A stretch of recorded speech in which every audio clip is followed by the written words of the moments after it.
Hi guys, welcome you all at Rank Plus. Here I am Achal Gupta, your chemistry mentor. और हम लेके आए हैं chemistry का बहुत ही important chapter metals and non metal in the form of line by line NCERT. यहाँ पे हम डिस्कस करेंगे चैप्टर के इंपॉर्टेंट टॉपिक को जो कि एनसीईआरटी पे आ रहे हैं और आपको मैं बता दूंगी कि ये बहुत इंपॉर्टेंट है। आपको पता है इस चैप्टर से जो क्वेश्चन बनाए जाते हैं बोर्ड एग्जाम में वो होते हैं case based question. And case based question को अगर आपको सॉल्व करना है तो आपको कॉन्सेप्ट को बहुत स्ट्रॉन्ग करना पड़ेगा, देन ओनली आप उसको सॉल्व कर पाओगे केस बेस्ड क्वेश्चंस को, क्योंकि उसमें लॉजिकल क्वेश्चंस आ रहे हैं। इस चैप्टर से बहुत सारे क्वेश्चन क्रिएट किए जा सकते हैं क्योंकि मेटलर्जी इसका एक बहुत इंपॉर्टेंट भाग है, इस चैप्टर का एक बहुत इंपॉर्टेंट पार्ट है। तो हम सारी चीजें आपको बताएंगे। आज के सेशन में आपको क्या क्या मिलने वाला है मैं पहले ही बता देती हूँ। फर्स्ट थिंग, इस चैप्टर में जो भी इंपॉर्टेंट पॉइंटर्स होंगे या जो भी इंपॉर्टेंट प्रॉपर्टी आपको जाननी चाहिए या आपको पता होनी चाहिए फॉर योर बोर्ड एग्जाम वो बता दी जाएंगी। सेकंड थिंग इज दैट बेटा यहाँ पे अब आप ये सोचो कि मैं लाइन बाय लाइन हर एक कॉन्सेप्ट एक्सप्लेन करूंगी, ऐसा नहीं होने वाला है। इसके लिए आपका डिटेल डिस्कशन में 15 डे डिस्ट्रॉय सीरीज पड़ा हुआ है, आप उसको देख सकते हैं। यहाँ पे सिर्फ आपको बताया जाएगा कौन कौन से टॉपिक इंपॉर्टेंट है, क्या टॉपिक आ सकते हैं या किस टाइप के क्वेश्चन आपको बोर्ड्स में मिल सकते हैं, वो सारी डिटेल यहाँ पे हम लोग एकदम 10 मिनट या 15 मिनट में खत्म कर देंगे इसको। एंड सब कुछ सॉर्टेड है। डिटेल डिस्कशन के लिए आपके पास सेशन ऑलरेडी अवेलेबल है चैनल पे, आप जाइए उसको देखिए। वहां पे कोई दिक्कत आ रही है डू लेट मी नो, मैं ट्राई करूंगी उसको किसी ना किसी तरह से या किसी फॉर्म में, शॉर्ट के फॉर्म में या सेशन के फॉर्म में आपको रिजॉल्व कर दूं। सो आई होप सब बढ़िया है, मस्त चल रहा है जिंदगी में, कोई परेशानी नहीं है, बोर्ड की प्रिपरेशन अच्छी चल रही है, स्मूथ चल रही है। दिक्कत आ रही है तो बिल्कुल बताइए, हम ट्राई करेंगे उस पूरी प्रॉब्लम को सॉल्व करने का जो भी आपको रिक्वायरमेंट होगी। बट हम अपने एंड पे पूरा कोशिश कर रहे हैं कि आपको हर एक चीज प्रोवाइड करवा पाए जो भी आपके लिए जरूरी है। तो यहाँ पे हम बिल्कुल अब शुरू करते हैं बिना टाइम वेस्ट के कि क्या क्या हो सकता है। चैप्टर की शुरुआत क्या है मेटल्स एंड नॉन मेटल की, तो यहाँ पे क्लियरली मेंशन है कि फिजिकल प्रॉपर्टी बतानी है। फिजिकल प्रॉपर्टी बेटा बहुत ज्यादा आपको बोर्ड्स में देखने को नहीं मिलेंगी क्या होती है, बट जर्नली आपको थोड़ा बहुत आइडिया होता ही है क्योंकि क्लास 8 में आपने ये सारी चीजें पढ़ी हुई होती है कि भाई फिजिकल प्रॉपर्टी में मेटल की फिजिकल प्रॉपर्टी स्नोरस इन नेचर होते हैं, झंझना मतलब घंटी की आवाज अगर हम बोलते हैं घंटियां बनती है जो किससे बनती है, मेटल से बनती है क्योंकि वो स्नोरस इन नेचर होते हैं। डक्टाइल इन नेचर होते हैं क्योंकि उनको खींच के वायर बनाया जा सकता है। मेलेबल इन नेचर होते हैं, उनको अगर हम उन पर प्रेशर लगाते हैं तो वो एक शीट का फॉर्म ले लेते हैं, इसलिए हम बोलते हैं कि वो मेलेबल इन नेचर होते हैं। गुड कंडक्टर ऑफ इलेक्ट्रिसिटी होते हैं क्योंकि मेटल की टेंडेंसी होती है इलेक्ट्रॉन देने की और इलेक्ट्रॉन एज अ कैरियर का काम करते हैं इलेक्ट्रिसिटी को एक जगह से दूसरी जगह तक ट्रांसफर करने के लिए। तो ये सारी फिजिकल प्रॉपर्टीज के अंतर्गत आता है। तो यहाँ पे अगर आप देखते हो कि मेटल्स की अगर हम बात कर रहे हैं, फिजिकल प्रॉपर्टीज की बात कर रहे हैं, तो पहली अगर मैं एक्टिविटी देखती हूँ आप लोगों के लिए, ठीक है, अगर मैं पहली एक्टिविटी यहाँ पे देखती हूँ बेटा तो आप क्लियरली देख सकते हो, take a sample of iron aluminium and magnesium. Note the, यहाँ पे अपीयरेंस की बात हो रही है।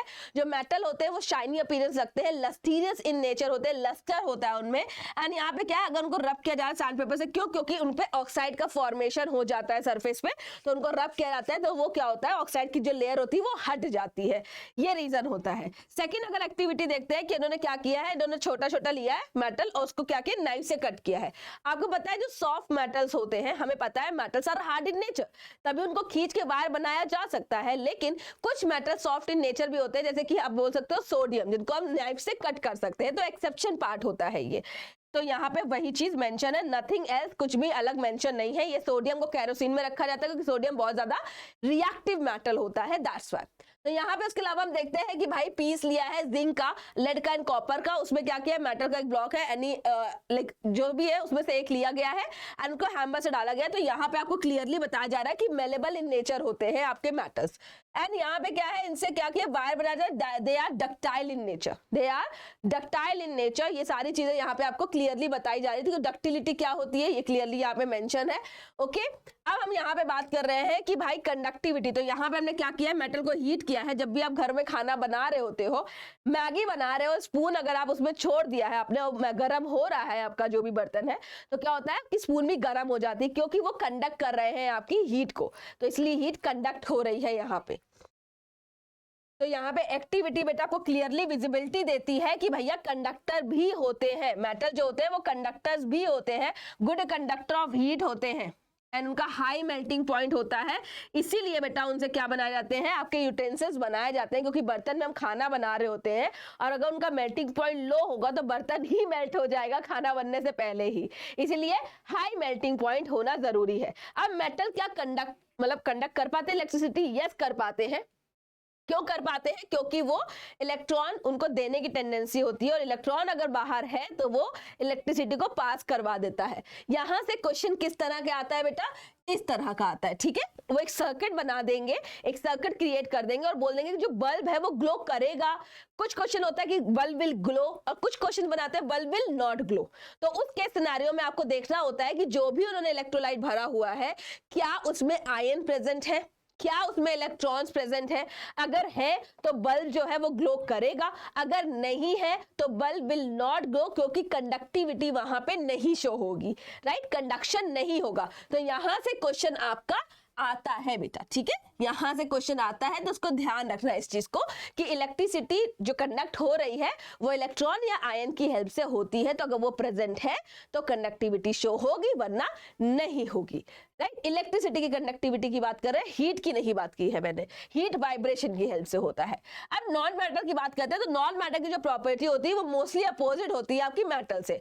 ये सॉफ्ट इन नेचर होते हैं, नॉन लस्टीरियस होते हैं, राइट, एंड इसके अलावा इनसे वायर नहीं बना सकते, नॉन डक्टाइल होते हैं, मेलेबल नहीं होते हैं। ये सारी चीजें इनकी होती है नॉन मैटर की हम बात कर रहे होते हैं। तो ठीक है, तो यहाँ पे टेबल बना दिया गया है, सेम वही चीज है कि ऑल मेटल एक्सेप्ट। अच्छा, यहाँ पे एक्सेप्शन एक बार देख लेना, एक बार जरूर देख लेना, क्योंकि हमें पता है कि सॉलिड इन नेचर होते हैं मोस्टली मेटल्स। मर्क्यूरी एक ऐसा नॉन मेटल, सॉरी, मर्क्यूरी एक ऐसा मेटल है जो लिक्विड स्टेट होता है। ब्रोमीन एक ऐसा नॉन मेटल है जो कि लिक्विड स्टेट होता है, ठीक है। ये एक्सेप्शन पार्ट है बेटा, ये एक बार आप एक्सेप्शन देख लेंगे, इससे ज्यादा और कुछ नहीं देखना है, क्योंकि शाइनीनेस की बात कर रहे हैं, लस्टीरियस नेचर की बात कर रहे हैं, ये सारी चीजें यहाँ पे एक्सेप्शंस होती हैं। ओके, कंडक्टिविटी की बात करेंगे तो एक्सेप्शन पार्ट्स में आ जाता है, तो ये एक बार देख लेना आप। उसके बाद बात करते हैं, यहाँ पे इन्होंने क्या किया, मैग्नीशियम रिबन लिया है, सम सल्फर पाउडर लिया है, मैग्नीशियम रिबन को बर्न किया है, मतलब ऑक्सीजन से रिएक्शन हुई है टेक्निकली यहाँ पे, एंड उसका नेचर बताया। तो यहाँ पे इन्होंने क्या किया है, मेटल एंड नॉन मेटल की ऑक्साइड का नेचर पूछा है, ठीक है। तो हम यहाँ पे इसको केमिकल रिएक्शन की हेल्प से करेंगे। जब रिएक्शन होती है मेटल की ऑक्सीजन से तो उसके ऑक्साइड्स बनते हैं, जब नॉन मेटल की रिएक्शन होती है तो उसके ऑक्साइड्स बनते हैं। उनका नेचर क्या होता है एंड उनको हम चेक कैसे कर सकते हैं, ये सारी चीजें आपको यहाँ पे क्लैरिटी मिलेगी। तो ये जो है कि भैया रूम टेम्परेचर एक्सेप्शन पार्ट से ही आया हुआ क्वेश्चन है। इन सारी जगहों से क्वेश्चन बहुत रेयरली क्रिएट किए जाते हैं, बट इतने सेट्स होते हैं तो माइट भी किसी सेट में हल्का फुल्का क्वेश्चन पिक कर लिया जाएगा, बहुत डिटेल में यहाँ से क्वेश्चन पिक नहीं किया जाएगा। किसी MCQs में भले पिक कर ले, अदरवाइज आपका केस बेस्ड क्वेश्चन जो बनता है जो मोस्टली मेटलर्जी पार्ट से उठाया जाता है आपका। अब बात करते हैं केमिकल प्रॉपर्टी ऑफ मेटल की। केमिकल प्रॉपर्टी ऑफ मेटल में सबसे पहले हम देखते हैं कि इसकी रिएक्शन ऑक्सीजन से करवाते हैं और मेटल का ऑक्साइड बनता है। मेटल का जो ऑक्साइड होता है बेटा, ठीक है, मेटल का जो ऑक्साइड होता है बेटा वो क्या होता है, बेसिक इन नेचर होता है, वो बेसिक इन नेचर होता है। लेकिन हमारे पास कुछ मेटल के एग्जांपल हैं जो कि बहुत इंपॉर्टेंट है, जो आपके सिलेबस में भी है, that is aluminium and zinc. जो इसके ऑक्साइड्स होते हैं ये एम्फिटेरिक इन नेचर होते हैं। तो मेटल के दो तरह के ऑक्साइड होते हैं, एक आपका ऑक्साइड होता है that is basic in nature और होते हैं एम्फोटेरिक, ठीक है, एम्फोटेरिक इन नेचर। ये होते हैं इनके दो टाइप के ऑक्साइड, ठीक है, ये होते हैं एम्फोटेरिक इन नेचर। तो यहाँ पे क्लियरली मेंशन होगा, क्लोरीन बेसिक इन नेचर होते हैं, देखो ये बेसिक इन नेचर होते हैं बिल्कुल। सब metal aluminium zinc oxide show acidic as well as behaviour, मतलब ये क्या होता है, जो एम्फोटेरिक ऑक्साइड्स होते हैं दोनों की तरह बिहेव करते हैं एज अ एसिड, मतलब अगर सामने से एसिड आए तो एज अ बेस बिहेव करेंगे, सामने से बेस आए तो एज अ एसिड बिहेव करेंगे। तो एम्फोटेरिक इन नेचर होते हैं। और आपके सिलेबस में जो दो है वो है एल्युमिनियम एंड जिंक। यहाँ से क्वेश्चन बनता है बेटा, ठीक है, यहां से क्वेश्चन आपका बनता है, फॉर श्योर बनता है। तो इस चीज को याद रखना कि आप क्या देख रहे हो। ओके, एक चीज और, यहां पे क्वेश्चन था टेम्परेचर पे था, ठीक है। एक क्वेश्चन होता है आपका गैलियम जो होता है, गैलियम का बेटा मेल्टिंग पॉइंट बहुत लो होता है, इसलिए वो गैलियम जो होता है वो लिक्विड स्टेट में प्रेजेंट नहीं होता है, लेकिन हमारे बॉडी में अगर हम उसको हाथ में रखते हैं तो वो मेल्ट हो जाता है, क्योंकि उसका मेल्टिंग पॉइंट बहुत लो होता है। बट वो लिक्विड स्टेट में प्रेजेंट नहीं होता है, बट उसका मेल्टिंग पॉइंट लो होता है तो बहुत जल्दी लिक्विफाई हो जाता है, लिक्विड फॉर्म में कन्वर्ट हो जाता है। तो ये चीजें होती हैं, वो मुझे दिख नहीं रही है वो लाइन कहाँ पे है, बट ऐसा है। एंड डार्जलिंग व्हाइट फ्लेम निकलती है यहाँ पे, तो ये हो गया इसका बेसिक नेचर, और यहाँ पे हो गया इसका एम्फिटेरिक नेचर। तो याद रखना मेटल के ऑक्साइड के नेचर दो तरह के होते हैं, एक होता है एम्फिटेरिक, एक होता है बेसिक इन नेचर। ये इंपॉर्टेंट पॉइंट है एंड ये रिएक्शन भी आपके लिए इंपॉर्टेंट है, याद रखना, ठीक है। क्योंकि जो भी एक्सेप्शन पार्ट ऐसा कुछ आता है तो यहाँ से क्वेश्चन आ जाता है। मैंने एक सेशन करा हुआ है जिसमें सिर्फ रिएक्शन बताई हुई है, तो आप उस सेशन को देख लो, वो 20 मिनट में मैंने सारी रिएक्शन करवा दी है इस चैप्टर की, तो वहां पे आपको काफी हेल्प हो जाएगी। नेक्स्ट अगर हम बात करते हैं यहाँ पे कि भैया ठीक है सोडियम का ऑक्साइड है, अब हमें पता है अगर इसका नेचर बेसिक है, हमने पानी में डाला है, ठीक, हमने बोला ऑक्साइड बना पानी में डाला तो हमने बेस बना है, ठीक है, ये बेस बना है इसीलिए इसका नेचर बेसिक है, ठीक है, इसीलिए इसका नेचर बेसिक है क्योंकि पानी में डालने पे इन्होंने बेस का फॉर्मेशन किया है, इसीलिए मेटल के जो ऑक्साइड्स होते हैं वो बेसिक इन नेचर होते हैं। यहाँ पे आप क्लियरली देख रहे हो कि प्रोटेक्टिव लेयर का फॉर्मेशन होता है, जो ऑक्साइड्स हो जाती है यहाँ पे बहुत ही क्लियर। एक चीज याद रखना बेटा, वी ऑब्जर्व द, एक तो दिखता नहीं है मुझे यहाँ पे, रिएक्टिव ऑक्सीजन, ठीक है ठीक है, metal potassium, okay done done done, catches fire in, देखो ये एट ऑर्डिनरी टेम्परेचर, ठीक है, the surface of metal such as magnesium and zinc, lead etc. are corroded with the thin layer of oxides. The protective oxide layer prevent the metal iron to metal from further oxidation, and iron does not burn on heating, but iron filling burn vigorously when sparkling in the flame of the burner. And copper does not burn, ठीक है। तो यहाँ पे clearly बेटा है कि जो metal के ऑक्साइड्स होते हैं या मेटल होते हैं उनकी रिएक्टिविटी अलग होती है, तो टोटली डिपेंड करेगा कौन सा मेटल किसके साथ रिएक्ट करता है, कैसे रिएक्ट करेगा। ये सारी क्लैरिटी आपको 15 डे सेशन में मैंने अच्छे से समझाई हुई है कि कोल्ड वाटर स्टीम के साथ रिएक्ट कब करेगा, किस तरह की रिएक्टिविटी, सारी चीजें आपको वहां पे क्लैरिटी मिल जाएगी। तो प्लीज एक बार सेशन पक्का देखना। यहाँ पे आपको ये पता होना चाहिए कि जो हमारे पास जो मेटल होते हैं वो ऑक्साइड की एक लेयर बना लेते हैं एंड वो layer as a protective layer की तरह काम करती है।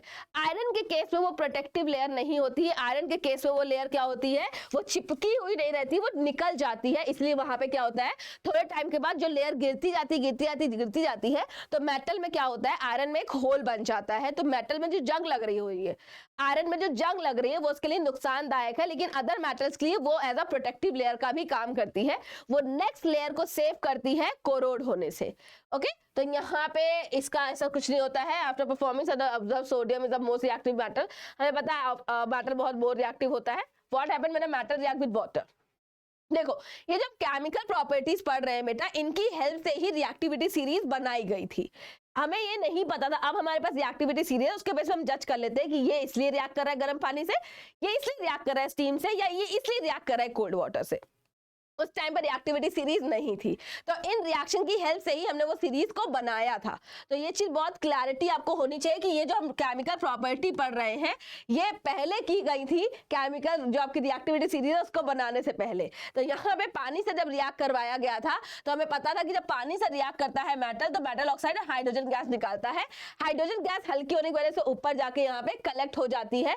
एंड ये डायग्राम जितने भी है बेटा एक बार देख लेना, क्योंकि बोर्ड्स में पूछ लिए जाते हैं या कभी कभी आपको दे दिए जाते हैं और आपसे ये पूछ देगा इसका यहाँ पे कौन सी गैस है, तो आपको बताना पड़ेगा हाइड्रोजन गैस है, ठीक है।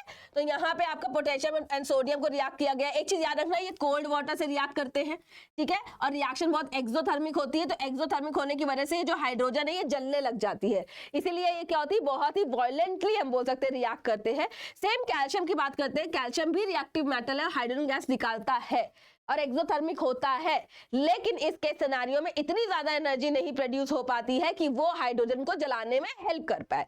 इसीलिए इस केस में क्या होता है, कैल्शियम फ्लोट करने लगता है। और ये बहुत इंपॉर्टेंट पॉइंट है, क्योंकि यहाँ से क्वेश्चन कभी कभी घुमा के पूछा जा सकता है कि कैल्शियम क्यों फ्लोट करता है, अगर आपको 2 मार्क का कोई क्वेश्चन देना होता है तो, ठीक है। अदर मेटल जो होते हैं वो कोल्ड वाटर से रिएक्ट नहीं करते हैं। जब वो कोल्ड वाटर से रिएक्ट नहीं करते तो हम उनको हॉट वाटर डाल के देते हैं कि शायद अब रिएक्ट कर जाए। तो यहाँ पे अगर आप देखते हो एल्युमिनियम एंड आयरन जो है पानी से रिएक्ट कर रहा है, यहाँ पे इधरली लिखा हो कोल्ड वाटर है, हॉट वाटर से रिएक्ट नहीं कर रहा है, तो इनको स्टीम से रिएक्ट किया जा रहा है।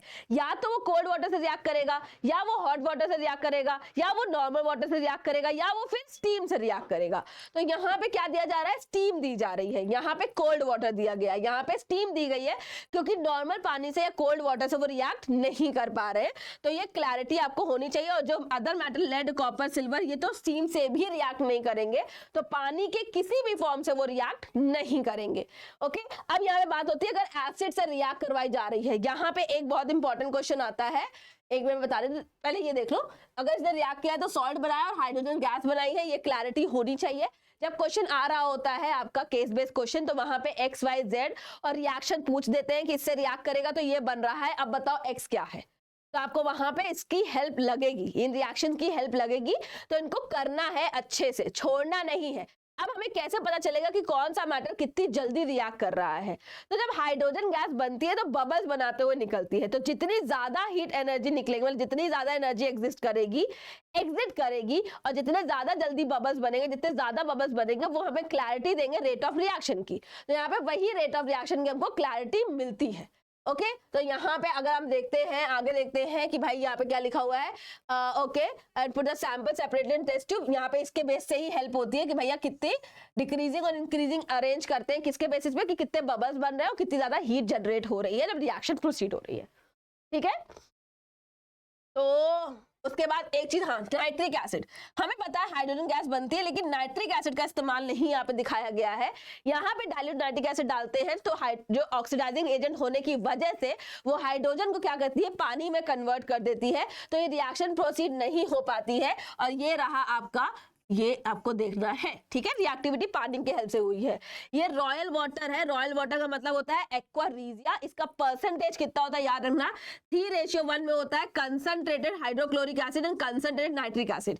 3:1 ठीक है, लेकिन याद रखना पहले HCl है फिर नाइट्रिक एसिड है। अगर एग्जाम में घुमा के दे दिया तो 1:3 लिख के आना है, ठीक है, 1:3 लिख के आना है, याद रखना। एंड यहाँ पे अगर बात करते हैं अदर मैटर से, ये क्या है, आपकी डिस्प्लेसमेंट रिएक्शन है,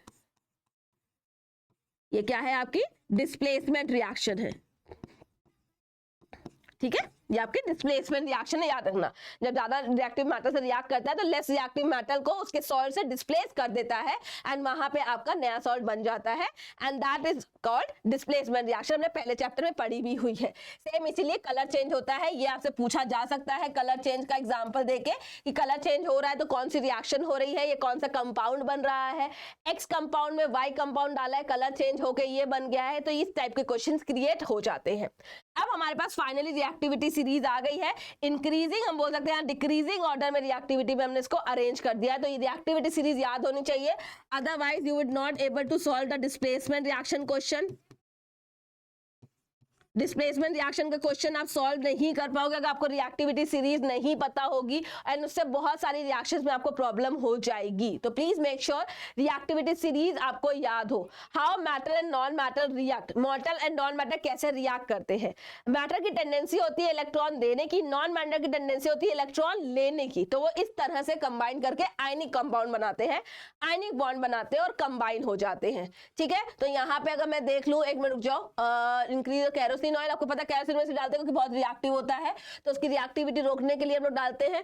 रिएक्शन आपकी स्टीम है, इससे आपको पता है कि आयरन कम रिएक्टिव होता है इसलिए वो स्टीम से रिएक्ट करता है। एंड 4 मेटल ABCD है, ठीक है, एंड ओके, ये देखो 3 आपको दिए डिस्प्लेसमेंट रिएक्शन में, इस टाइप के क्वेश्चन आ सकता है आपके एग्जाम में, डेफिनेटली आ सकता है। एंड प्रोड्यूस, ओके, ये रीजन पूछा जा सकता है, added to the chemical iron react with, ये नहीं, ठीक है, इसमें से ऐसा कुछ नहीं है, बस ये है नाइट्रिक एसिड वाला आपको दोनों पूछ सकते हैं। मैग्नीज और मैग्नीशियम जो होता है वो रिएक्ट करके हाइड्रोजन गैस ही देता है एज कंपेयर टू, मतलब अदर में वो पानी का फॉर्म कर देते हैं। आयनिक कंपाउंड ये रहे बेटा, ये आपको ये रहा आयनिक कंपाउंड, 2 इलेक्ट्रॉन, इसके पास 1 इलेक्ट्रॉन है, 1 इलेक्ट्रॉन देने की टेंडेंसी रख रहा है, 1 क्लोरीन जो वो इलेक्ट्रॉन लेने की टेंडेंसी रख रहा है, और आयनिक कंपाउंड का फॉर्मेशन हो रहा है। आयनिक कंपाउंड के यहाँ से आपके पास क्वेश्चन आता है कि आप इनकी फिजिकल प्रॉपर्टीज के बेसिस में आपको इसको थोड़ा सा बताना होता है। तो यहाँ पे बस यही होता है कि भैया क्या क्या हो सकता है। तो यहाँ पे heating the salt sample on the spatula में गर्म कर रहे हैं, यहाँ पे क्या हो रहा है, यहाँ पे इलेक्ट्रिसिटी पास करवाई जा रही है, तोड़ा जा रहा है। आयनिक कंपाउंड अगर नॉर्मल फेज फेज में रहते हैं तो इलेक्ट्रिसिटी कंडक्ट नहीं कर पाते हैं, क्योंकि वो कंबाइंड फॉर्म में, सॉलिड फॉर्म में होते हैं। इलेक्ट्रिसिटी कंडक्ट करवाने के लिए उनके आयंस में तोड़ना जरूरी हो जाता है। ये सेम क्वेश्चन आपके एग्जाम में आया हुआ है, सेम चार्ट आपके एग्जाम में आया हुआ है, एग्जैक्ट सेम पीवाईक्यू उठाओगे, सेम क्वेश्चन है, कुछ चेंजेस नहीं है, एग्जैक्ट ये चार्ट उठा लिया गया है। इसलिए एनसीईआरटी को सीरियसली लेना है, हर एक चीज को बहुत डिटेल में पढ़ना है, बिल्कुल छोड़ना नहीं है, ठीक है। तो यहाँ पे फिजिकल प्रॉपर्टी आपको पता है, ये फिजिकल प्रॉपर्टी पढ़नी ही पढ़नी है, इनको नहीं छोड़ना है किसी भी हाल में। Dot structure, electron dot structure पूछा जाता है आपसे, याद रखना इलेक्ट्रॉनिक डॉट स्ट्रक्चर बहुत इजी होता है, बट एग्जाम में पूछा जा सकता है, एक सेट में पक्का पूछेंगे। अब बात करते हैं मेटलर्जी की। मेटलर्जी की अगर हम बात करते हैं तो मेटलर्जी में पता होना चाहिए कि जो मेटल हमने निकाला है, अर्थ क्रस्ट से निकाला है, जो ओर सिलेक्ट किया है हमने, ठीक है, एक्सट्रैक्ट करना है उस समय मेटल को, यही मेटलर्जी होता है। तो मेटलर्जी के लिए हमें बहुत क्लियरली पता होना चाहिए कि रिएक्टिविटी सीरीज में मेटल जो प्रेजेंट है उनके बेस में ही अगर हम देखते हैं तो वेरिएशन दिखने लग जाता है उनके डिफरेंट प्रोसेस में। तो यहाँ पे अगर हम बात करते हैं, मान लो मैंने किया है कि ओर निकाल लिया, पहले ओर सिलेक्ट कर लिया। ओर्स क्या होते हैं? जिसमें कंसंट्रेशन ज्यादा हो मेटल की, एंड उनसे एक्सट्रैक्शन विल भी, हम बोल सकते हैं बेनिफिशियल हो, सस्ता हो, टिकाऊ हो, ऐसा हो सकता है। तो कंसंट्रेशन ऑफ ओर हमने निकाल लिया है। अब कंसंट्रेशन ऑफ ओर क्या है? मतलब उससे जो इंप्योरिटीज है, गैंगोई पार्टिकल, उसको रिमूव करना, that's called concentration of ores, ठीक है। अब उसके बाद हमारे पास तीन हो गए, तीन तरह के मेटल है, एक ज्यादा रिएक्टिव है, मीडियम रिएक्टिव है, एक लेस रिएक्टिव है। जो ज्यादा रिएक्टिव मेटल होते हैं उनको हम इलेक्ट्रोलाइसिस करवा देते हैं और मोल्टन ओर की, एंड उससे प्योर मेटल मिल जाता है। लेस मीडियम रिएक्टिव मेटल जो होते हैं उनके जो ओर्स प्रेजेंट होते हैं हमें मिलते हैं सल्फाइड एंड कार्बोनेट फॉर्म में। हमें चाहिए हमारे जो भी हमारे पास जो कंसंट्रेटेड ऑफ ओर है वो हमें चाहिए ऑक्साइड फॉर्म में, जिससे हम उसका रिडक्शन करके मेटल को एक्सट्रैक्ट कर सके, ये हमारा टारगेट है। तो अगर हमें नहीं मिलता है मान लो हमारा आइडियल फॉर्म में, तो हम उसको कन्वर्ट करते हैं with the help of calcination roasting. ये बहुत इंपॉर्टेंट पॉइंट है। ऑक्साइड बनने के बाद उसका रिडक्शन करते हैं एंड प्योरीफाई करवाते हैं, जिसको हम बोलते हैं रिफाइनिंग करवा देते हैं। लो रिएक्टिव मेटल के जो होते हैं ओर्स, वो हमें मिलते हैं सल्फाइड ओर्स के फॉर्म में, उनकी भी रोस्टिंग करवाते हैं, मेटल निकलता है, फिर रिफाइनिंग करवाते हैं और हमें मिल जाता है। एनरिचमेंट ऑफ ओर का मतलब क्या होता है? एनरिचमेंट ऑफ ओर का मतलब होता है कि भैया हम उससे जो भी इंप्योरिटीज है, जैसे गैंगोई पार्टिकल बोला जाता है, उसको हटाते हैं। यहां से हम गैंगोई पार्टिकल हटाते हैं, उसके बाद एक्सट्रैक्शन शुरू करते हैं। ये रिएक्शंस पूछी जाती हैं बेटा, मेटलर्जी पार्ट बिल्कुल नहीं छोड़ना है। अब हमने जब उससे इंप्योरिटीज हटा दी हैं तो कंसंट्रेटेड हो गया है, मतलब कंसंट्रेशन ऑफ ओर हो चुका है। अब उसमें हम देखेंगे कि वो सल्फाइड फॉर्म में है, कि कार्बोनेट फॉर्म में है, कि ऑक्साइड फॉर्म में है, एंड कितना रिएक्टिव मेटल है, उसके बेसिस में हम आगे का प्रोसेस चूज करते हैं, सिलेक्ट करते हैं और प्रोसीड करते हैं। तो यहाँ पे अगर हम देखते हैं मरक्यूरी का देखते हैं, तो मरक्यूरी जो ऑक्सीजन से रिएक्ट करके मरक्यूरी ऑक्साइड बना दिया है, राइट। ये देखो इसका ओर प्रेजेंट है, ठीक है, मरक्यूरी का ओर प्रेजेंट है, सल्फाइड फॉर्म में है, तो हमें पहले इसको ऑक्साइड में कन्वर्ट करना है। और अगर हम इसको ऑक्साइड में कन्वर्ट करना है सल्फाइड के लिए, हम यूज करते हैं रोस्टिंग का। रोस्टिंग वर्सेस कैल्सिनेशन पक्का कर लेना, आता ही आता है, ये क्वेश्चन छोड़ना नहीं है। तो ये रिएक्शंस आपको करनी ही करनी है, आप इसे नहीं छोड़ सकते हैं। अगर हम बात करते हैं जो मीडियमली, मतलब बोल सकते हैं मिडल इन रिएक्टिविटी सीरीज होते हैं, उनके सल्फाइड या कार्बोनेट दोनों फॉर्म में मिल सकता है, तो उनको ऑक्साइड में कन्वर्ट करने के लिए रोस्टिंग एंड कैल्सिनेशन का इस्तेमाल करते हैं, एंड ऑक्साइड मिलने के बाद हम उनका रिडक्शन करवाते हैं। इसके रिडक्शन के लिए कॉपर का, सॉरी, कोक फॉर्म में कार्बन का इस्तेमाल किया जाता है एज अ रिड्यूसिंग एजेंट, इसको रिड्यूस करता है एंड हमें मेटल मिल जाता है। अब इतने लंबे प्रोसेस में हमारे पास जो मेटल निकल के आया है उसमें कुछ ना कुछ इंप्योरिटीज होंगी जिसकी रिफाइनिंग की जाती है, ठीक है। ये एक रिएक्शन, यहाँ पे अगर हमारे पास मान लो कार्बन की जगह हम अल्युमिनियम का भी इस्तेमाल कर सकते हैं एज अ रिड्यूसिंग एजेंट, ठीक है। अब ये आपकी बहुत इंपॉर्टेंट रिएक्शन है, इसको हम बिल्कुल नहीं भूलेंगे, ये है थर्माइट रिएक्शन। थर्माइट रिएक्शन जो होती है ये यूज जाती है, जो रेलवे ट्रैक्स होते हैं उनको जोड़ने के लिए। ये एक एक्सट्रीम एक्सोथर्मिक रिएक्शन है। यहाँ पे डिस्प्लेसमेंट आपको क्लियरली विजिबल होगा। जब डिस्प्लेसमेंट हो रहा है तो आयरन जो ये मिल रहा है ये मोल्टेड फॉर्म में हो रहा है, एंड यही रेलवे ट्रैक्स में जाके उनको क्या कर रहा है, जोड़ दे रहा है। तो ये बहुत इंपॉर्टेंट है, रिएक्शन आती ही आती है बेटा एग्जाम में। अब बात करते हैं that extracting matter towards the top of the activity series. जो एक्टिविटी सीरीज में मतलब top reactive matter sodium and all, इनके लिए हम क्या करते हैं, इनके रिडक्शन के लिए हम यूज करते हैं दैट इज इलेक्ट्रोलिटिक रिडक्शन का इस्तेमाल किया जाता है। यहाँ पे इलेक्ट्रोलिटिक रिडक्शन का इस्तेमाल किया जाता है। उसके बाद रिफाइनिंग की बात करते हैं, तो रिफाइनिंग ऑफ मैटर मतलब प्योरिफिकेशन ऑफ मैटर के लिए आपके पास यहाँ पे एक ही है, that is electrolytic refining, and ये बिल्कुल भूलना नहीं है।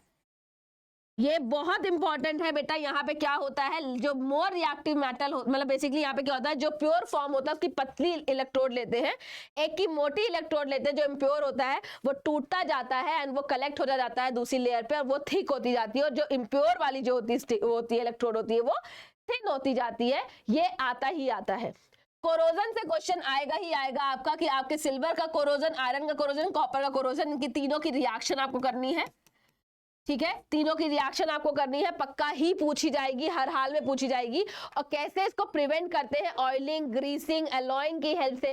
तो अलॉइंग से भी यहाँ पे क्वेश्चन आता है कि अलॉइंग कैसे की जा रही है। ठीक है, अलॉय कैसे बनाया जाए, अमेलगम्स है या अलॉइंग हो कैसे रही है, ये सारी चीजें आपको पूछी जाती है। ठीक है, तो फाइनली हमने कंप्लीट कर लिया है पूरा चैप्टर। मैंने सारी इंपॉर्टेंट पॉइंट, सारे इंपॉर्टेंट रिएक्शन मैक्सिमम जिस लेवल पे हम लोग क्विक वर्जन में आपको समझा सकती थी, मैंने वो समझाती भी गई हूँ आपको। आई होप ये सेशन आपके लिए हेल्पफुल रहेगा, आप अच्छे से पढ़ाई कर रहे हो, कहीं भी कोई दिक्कत, कोई परेशानी आ रही हो, please do let me know. Till then take care, be safe, study hard, bye bye guys.